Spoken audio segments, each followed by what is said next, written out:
गाड़ी के नंबर लिखाई से, न सीट के नंबर बताई से, टाइम तिथि नहीं लिखाई से, साल घलोक नहीं बताई से।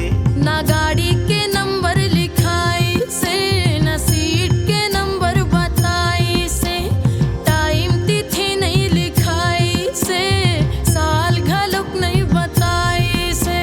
लेकिन कन्फर्म टिकट कटा के ये दुनिया लपटाई से।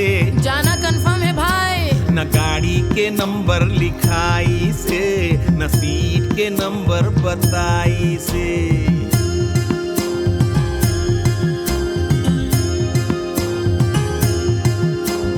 काके गरबाऊ काके गुमान, अंतिम जगह के पता शमशान। रुपया पैसा बिरथा साजो सामान, सतहे कर्म सतहे ईमान। संत मुनि ज्ञान दिया जरा के, उजियारा बगराई से। न गाड़ी के नंबर लिखाई से, न सीट के नंबर बताई से, टाइम तिथि नहीं लिखाई से, साल घलोक नहीं बताई से। लेकिन कन्फर्म टिकट कटा के ये दुनिया लपटाई से।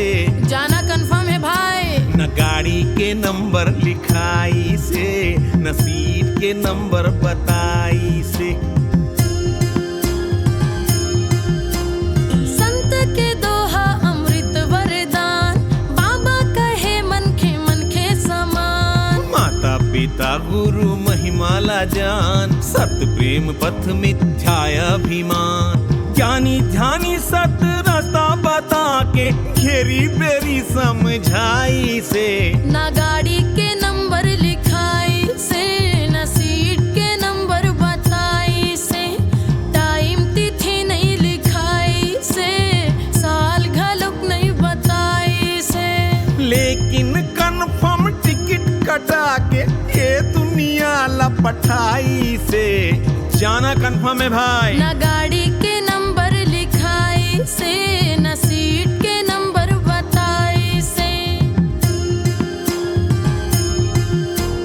माटी के चोला माटी माँ मिले, करम के फूल जुग जुगले खिले। हाँ विश्व अमृत दोनों मिले, मर्जी तोरे तय जो भी पिले। संत मुनि ज्ञान दिया जरा के, उजियारा बगराई से।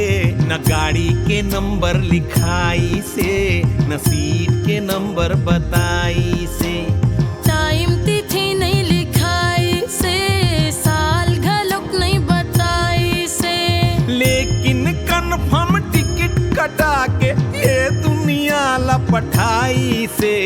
जाना कन्फर्म है भाई। न गाड़ी के नंबर लिखाई से, न सीट के नंबर बताई से।